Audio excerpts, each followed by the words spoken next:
नमस्कार, times of Swaraj में आप सबों का स्वागत है और मैं हूं संतोष सिंह। और आज हम टाइम्स ऑफ स्वराज में बात कर रहे हैं बिहार के सबसे बड़े घोटाले की, जिसकी सीबीआई जांच 2017 से कर रही है। मतलब 6 वर्षों से सीबीआई जांच कर रही है और उस घोटाले के सामने चारा घोटाला कोई कुछ दूर दूर तक नहीं है जितनी राशि की घोटाला हुई है। जी हाँ, हम बात सृजन घोटाले की कर रहे हैं, जिस घोटाले ने बिहार के पूरे अर्थतंत्र को ही हिला कर रख दिया था कि कैसे एक स्वयंसेवी संगठन सरकार के ट्रेजरी में को लूटा है और किस व्यवस्था के तहत लूटा, वो अपने आप में एक अजीबोगरीब दास्तान था। और सरकार उस मामले को सीबीआई को सौंप दिया था 2017 में।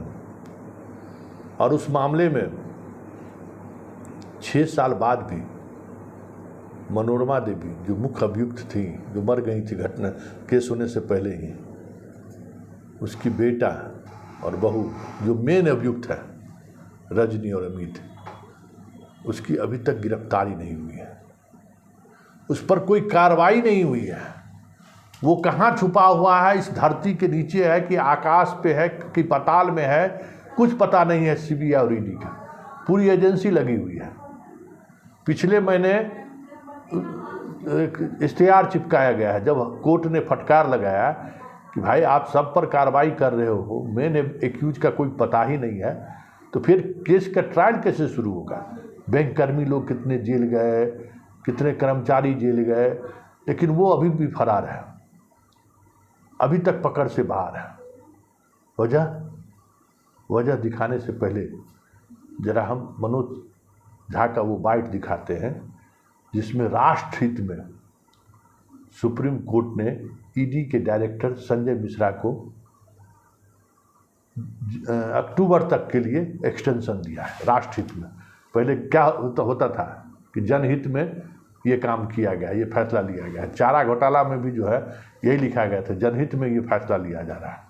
तब राष्ट्र हित में जो फैसला लिया गया, तो जरा मनोज झा से पूछेंगे कि मनोज झा कह क्या रहे हैं। का विषय है हमारा डेलीगेशन जा रहा है, प्रधानमंत्री जी की छुट्टी है, लेकिन इसी बीच में एक दुर्भाग्यपूर्ण घटना होती है। इलीगैलिटी के बावजूद ईडी के संजय मिश्रा जी को एक्सटेंशन दिया जाता है और पॉलिटिकली अल्टीरियर मोटिव से, शायद कॉरिडोर में चर्चा है, पावर कॉरिडोर में उन्होंने प्रॉमिस किया है कि इंडिया नाम का जो अलायंस है उसको वो तोड़ फोड़ करने की कोशिश करेंगे।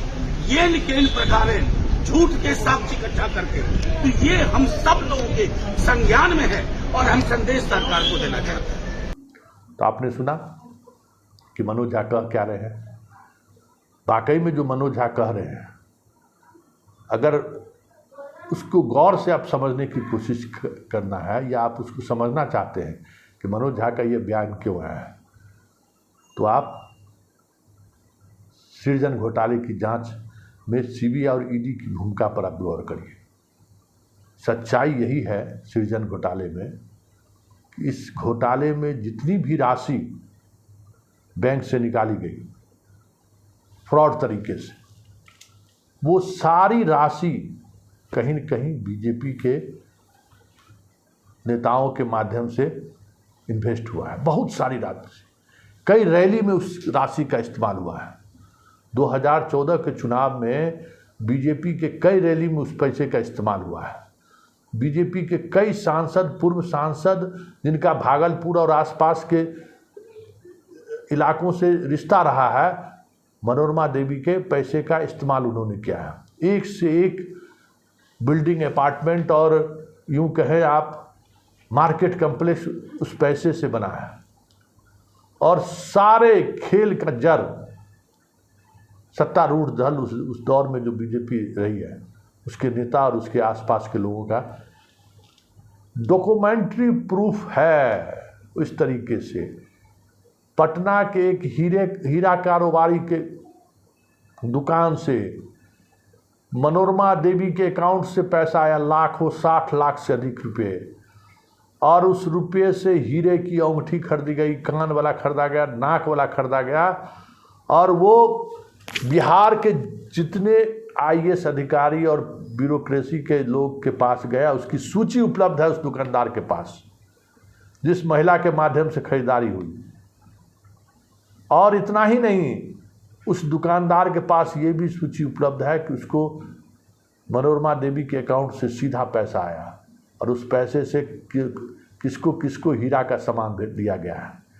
लेकिन आज तक सीबीआई उस दुकानदार को तो छोड़िए, उस दुकानदार, क्योंकि वो राशि 70 लाख 80 लाख राशि का अगर इस तरीके से बंदर बांट हुआ है हीरा का अंगूठी और नाक कान में खरीदने वाले में, जिन जिन आईएएस अधिकारियों के घर वो गया अंगूठा है, किसी से पूछताछ नहीं है, क्योंकि पता है कि अगर उस पर हाथ डाले तो फिर कई ऐसे नेता हैं, कई ऐसे मंत्री हैं जिनका जेल जाना तय है। सीधे सीधे लाभुक है मनोरमा देवी से, सीधे सीधे उस अकाउंट से वो लाभुक है।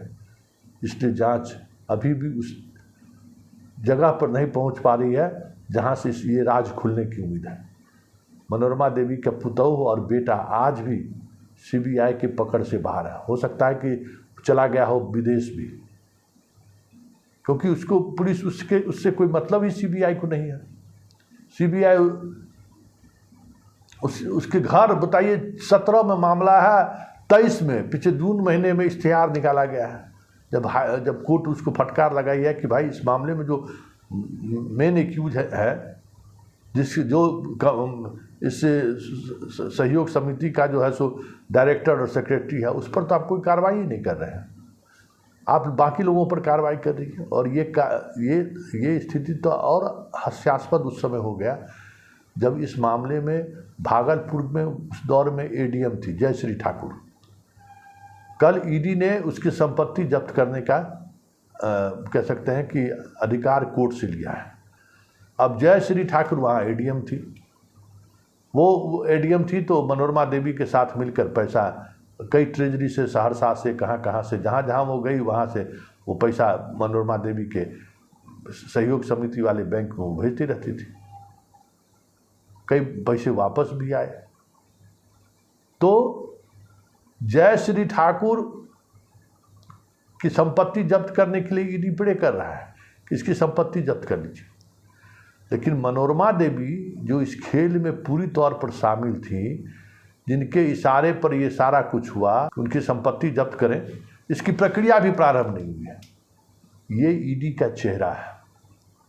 ऐसे में मनोज झा जो आरोप लगा रहे हैं कि मिश्रा जी को इसलिए एक्सटेंशन दिया गया है राष्ट्रहित में कि वो विपक्षी पार्टियों के नेताओं को तंग कर सके, इस आरोप में दम है।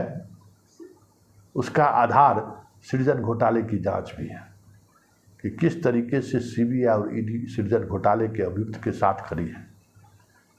केपी रमैया को गिरफ्तार करने का आदेश भगौड़ा घोषित कर दिया है। 3 आदमी इस मामले में भगौड़ा है, एक मनोरमा देवी की बेटा और पुतौह और केपी रमैया। अभी तक गिरफ्तारी नहीं हुई है। कहाँ भाग के जाएगा भाई? क्योंकि पता है कि इन लोगों की गिरफ्तारी हुई और अगर पूछताछ की बात हुई तो सारे के सारे लोग बेनकाब हो जाएंगे जो अभी बड़ी बड़ी बातें करते हैं, कॉलर उठाकर चलते, करे हम तो, मेरा क्या है, हम तो फिर वही हैं। कहते हैं ना कि जीरो टॉलरेंस, भ्रष्टाचारियों को बख्शे नहीं जाएंगे। प्रधानमंत्री बोलते हैं ना, डरना नहीं है, भ्रष्टाचारियों को के खिलाफ ऑपरेशन जारी रखना है। अक्सर कहते रहते हैं, कहते भी हैं कि हम भ्रष्टाचारियों के खिलाफ एक्शन ले रहे हैं, इसलिए सारा विपक्ष एक साथ खड़ा हो रहा है। ये सब भ्रष्टाचारियों का जमात है। लेकिन सृजन घोटाला एक बिहार का ये बड़ा घोटाला है। उस घोटाले को अगर आप देखेंगे तो प्रधानमंत्री के तमाम दावे जो वो कहते हैं कि भ्रष्टाचार के मामले में हम जीरो टॉलरेंस की नीति पर काम करते हैं, भ्रष्टाचारी कोई भी हो बख्शे नहीं जाएंगे, वो उनकी बात और सृजन घोटाले की जांच का रफ्तार वो दिखाता है कि दोनों में कोई समानता नहीं है। साफ दिख रहा है कि अपने पार्टी के लोगों को बचाने के लिए या बीजेपी के लोगों को बचाने के लिए सीबीआई और ईडी किस तरीके से अनुसंधान की दिशा को दूसरे दिशा में मोड़ दिया है। और दिशा में ही नहीं मोड़ा है, मुख्य अभियुक्त की गिरफ्तारी से बच रहा है, क्योंकि मुख्य अभियुक्त की गिरफ्तारी हुई तो पोल खुल सकता है उन लोगों को जिनके रैली में उन्होंने पैसे खर्च किए हैं, जिनके अपार्टमेंट बनाने वाली कंपनी में पैसे का निवेश किए हैं, जिनका इंटरनेशनल मार्केट में कई जगह निवेश की बात सामने आई है। वो सारा कुछ डॉक्यूमेंट्स के साथ डॉक्यूमेंट्री प्रूफ है, क्योंकि मनोरमा देवी ने सारे पैसे अकाउंट्स टू अकाउंट ट्रांसफ़र किया है। एक भी पैसा निकाल कर उन्होंने खर्च नहीं किया है, बैंक से अकाउंट टू अकाउंट ट्रांसफ़र किया है। हीरा का जेवरात खरीदने से लेके, अपार्टमेंट खरीदने से लेके, मार्केट कम्प्लेक्स बनाने तक में हर जगह अगर आप गौर करेंगे तो देखेंगे कि वो सारी राशि अकाउंट्स के माध्यम से गई हुई है। फिर भी अगर सीबीआई और ईडी उस अकाउंट्स के लाभुक पर कार्रवाई नहीं करती है, फिर मनोज झा जो कह रहे हैं उस बात में दम है, क्योंकि अंदाज कुछ सीबीआई और ईडी का बिहार में तो यही दिख रहा है।